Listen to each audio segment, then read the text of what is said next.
All right, so we're diving into this research paper you sent over on mandibular advancement devices. MADs. MADs, yeah, for short. And their use in treating obstructive sleep apnea. OSA. OSA. Now, this paper is pretty dense. Yeah. So we're going to break it down for everyone listening and pull out the stuff that you can actually use. I think one of the things that's fascinating about this research is that it tackles a really common problem.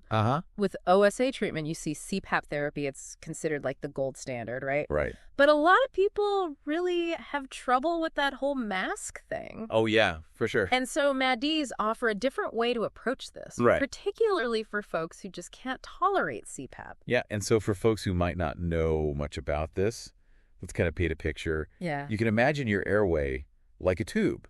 Right. And it's collapsible. Yeah. And so in OSA, this tube, it closes up partially or fully while you're sleeping, causing those breathing disruptions. And MADs basically come in to gently shift your lower jaw forward. Right. It's like a little built-in prop. Yeah, just kind of giving your airway a little extra space. Yeah, to keep that airway open. And breathing room, so to speak. Yeah, exactly. And this research paper really digs into the different types of MADs out there. Yeah. Focusing on two main designs, monoblock and biblock. Right. And I think understanding the pros and cons of each is really helpful for folks out there to figure out, like, which type might be a better fit. Exactly. Should they ever need one. Yeah. So, okay, monoblock versus biblock. It sounds a little bit like a boxing match. Right. But from what I gather, monoblock MADs are a single solid piece. Yep. And it seems like that would be simpler and potentially more comfortable. Absolutely. That simplicity is a big plus for a lot of people. Yeah. And some studies actually suggest that they can be just as effective as biblocks. Okay. In terms of reducing those apnea events. But I'm sensing a but here. Well, the trade-off is because they're one solid piece. Right. They're not adjustable. So if your needs change over time, you might need a whole new device. Right. That makes sense. Yeah. So then how do the biblock MADs stack up? Well, biblocks are made of two pieces, Okay. which allows for adjustments and fine-tuning. So more like a personalized approach. It's more personalized. Think of it that way, yeah. Okay, so we've got flexibility, but potentially more complex. Is there a downside to that adjustable design? Well, some people find them a bit bulkier than the monoblocks. Okay. And there is a slight chance that the two pieces could come apart during sleep. Okay. It really depends on the design and the fit. Right, so if I'm picturing this correctly, choosing between a monoblock and a biblocary, it's kind of like choosing between like a comfy, ready-to-wear outfit and a like tailor-made suit. I love that analogy. Both have their advantages. Right. And I guess the best choice just depends on your individual needs and preferences. Exactly. And that highlights a key point here. Working closely with a healthcare professional is essential. Yes. To figure out what's best for you. Right. They can assess your situation. Yeah. Consider your preferences and guide you towards that MAD that's most likely to meet your needs. Right. And speaking of getting the right fit, this paper talked about titration. Okay. What exactly does that involve? So titration is essentially the process of fine-tuning that MAD to achieve that optimal jaw position. So you want enough advancement to keep your airway open. Right. But not so much that it causes discomfort. You're looking for that sweet spot. Yeah, it's like finding the sweet spot on a dimmer switch. Exactly. Balancing effectiveness with comfort. And this process can be done subjectively, right? Where you gradually adjust it based on your own comfort level and relief of symptoms. Okay. Or objectively, using data from sleep studies or endoscopies to guide the adjustments. So it seems like the objective approach with that reliance on data would provide more precision. Absolutely, it can. To make sure the MAD is doing its job. Takes the guesswork out of it. Yeah. And helps you reach that ideal setting more efficiently. Now, the paper also mentioned provisional MADs. Yeah. What are those? So those are like the training wheels for your jaw. Okay. Often used for diagnosis and short-term treatment. So it's like a test drive. Yeah, think of it like a test drive. Before committing to a long-term solution. Precisely. So a doctor might use a provisional MAD during a sleep study. They could. To see how your airway responds to jaw advancement. Yeah. Before recommending a more permanent one. Exactly. It helps determine if a MAD is even a viable option for you in the first place. Right. And it can guide the design of a definitive MAD. Okay, so it's like trying out a new pair of glasses before you get your prescription filled. I like that. You want to make sure they're actually improving your vision. Absolutely. Before making that long-term investment. It really emphasizes that initial evaluation phase. Yeah. And that brings us to another interesting thing that this research highlighted, which is the increasing role of digital technology in MAD-E therapy. I'm intrigued. How is technology transforming this field? Well, traditionally, creating a MAD-D was very hands-on. Multiple appointments, manual adjustments. Yeah. But now 3D scanning and printing are revolutionizing the way that MAD-Ds are designed and made. So it's like going from hand-drawn blueprints to computer-aided design. Exactly. And it can significantly speed up the process and allow for a higher level of precision and customization, leading to a more comfortable and effective fit. It's amazing how technology can streamline these processes and really improve the patient experience. It is. Now, I'm curious about the real-world cases that were mentioned in the paper. Yeah. Could you walk us through those? Sure. The first one involved a 49-year-old man who had severe OSA and wasn't really into the idea of using CPAP. Right. So he started with the Biblock ME at 50% advancement and gradually increased it to 80% as tolerated. The results were really encouraging. What kind of improvements did he see? His AHI, which is a measure of apnea severity, significantly improved. Wow. And it demonstrates that MAD-Ds can be a viable alternative for those who just can't or won't use CPAP. That's great. Yeah. What about the second case? The second case involved a 54-year-old man who also opted for a MAD over CPAP. He started with a provisional Biblock MAD during a sleep endoscopy, which helped determine the best design for his definitive MAD. However, even with the MAD-D, he still needed additional treatment. Right, so it highlights that while MAD-Ds can be effective, they might not be a complete solution for everybody. Exactly. OSA is complex, and sometimes you need a multi-pronged approach to get the best outcomes. It's like having a toolbox filled with different tools for tackling OSA. MAD-Ds is a really valuable tool, but sometimes you need to reach for other tools as well. Exactly. Lifestyle changes or even other medical therapy. It underscores the importance of personalized care and working with healthcare professionals to figure out the best strategy. It seems like we've covered a lot of ground already. We have. From different types of MAD-Ds, to the role of technology, and the importance of personalized care. Where do we go from here? Well, now that we have a solid foundation, I think it's time to dive into the long-term effects of MAD therapy and how it compares to CPAP in the long run. Sounds good. Stay tuned, everyone, because we're about to uncover even more in our continuing deep dive into MAD-Ds for OSA. So let's delve a little deeper into those long-term effects.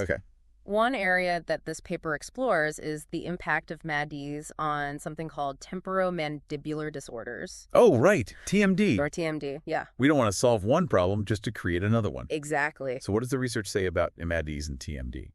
Well, it's kind of mixed bag. Some studies suggest that MAD-Ds might actually improve TMD symptoms in some cases. Really? That's interesting. How is that? Yeah, it seems that by repositioning the jaw, MADs can sometimes reduce stress on the temporomandibular joint, the one that's responsible for your jaw movement and the surrounding muscles. That makes sense, but I'm guessing it's not always a positive outcome. Right, unfortunately, no.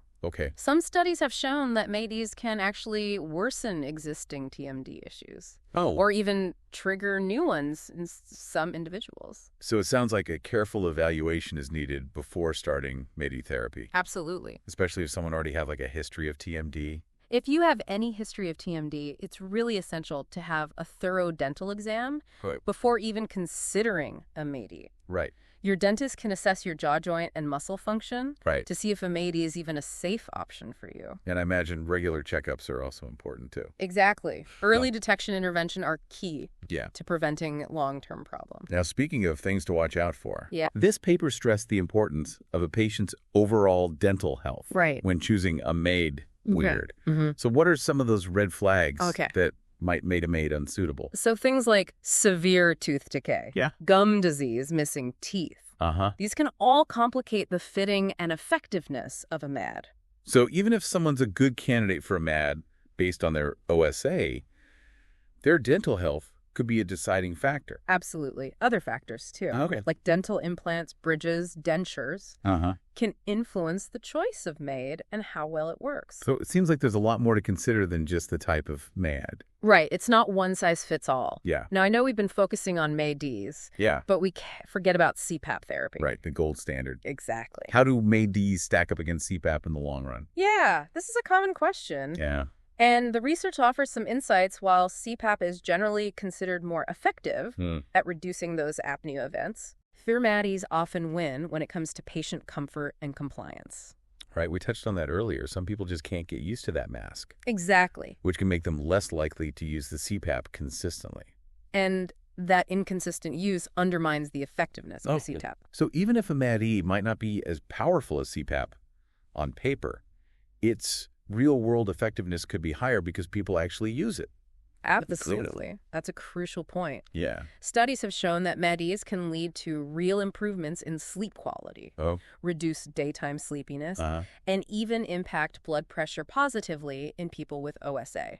So they're not just a backup option. Not at all. They can make a real difference. They can. Now, this paper also mentioned something kind of interesting about using MADs as a diagnostic tool. Right. Can you talk a bit more about that? So the idea is to use a provisional MAD, that temporary type we talked about, during a sleep study or endoscopy.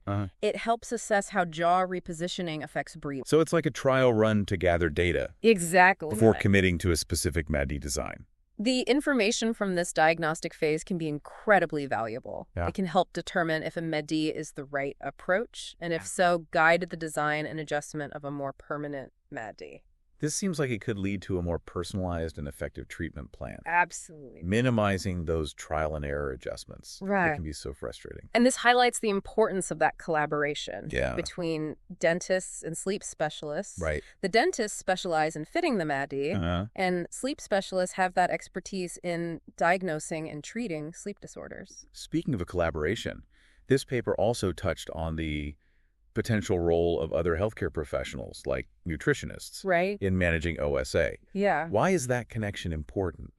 Well, we know that obesity is a major risk factor. Right. For OSA, excess weight around the neck can actually compress the airway, making it more likely to collapse during sleep. So addressing weight issues could potentially improve OSA symptoms even with MAD therapy. Absolutely. A nutritionist can provide guidance on healthy eating habits and weight management strategies that can complement other OSA treatments. It's another example of how a multidisciplinary approach can be so beneficial. Right. It's not just about one solution. Yeah. It's about addressing the problem from multiple angles. Now, I think it's important to address a common point of confusion. Okay. Which is the difference between snoring and OSA. Right. A lot of people think they're the same thing. Yeah. Is it just noisy slumber or is it something more? So while snoring can be a symptom of OSA, not everyone who snores has OSA. Okay. Snoring happens when airflow through the nose and throat is partially blocked, causing those tissues to vibrate. So it's like a musical instrument, slightly out of tune. Yeah. Making some noise. Yeah. But not necessarily a sign of a serious problem. I like that analogy. OSA, on the other hand, involves those repeated episodes of complete or partial airway blockage. Right. Leading to pauses in breathing. And that's why it's so important to distinguish between simple snoring and OSA.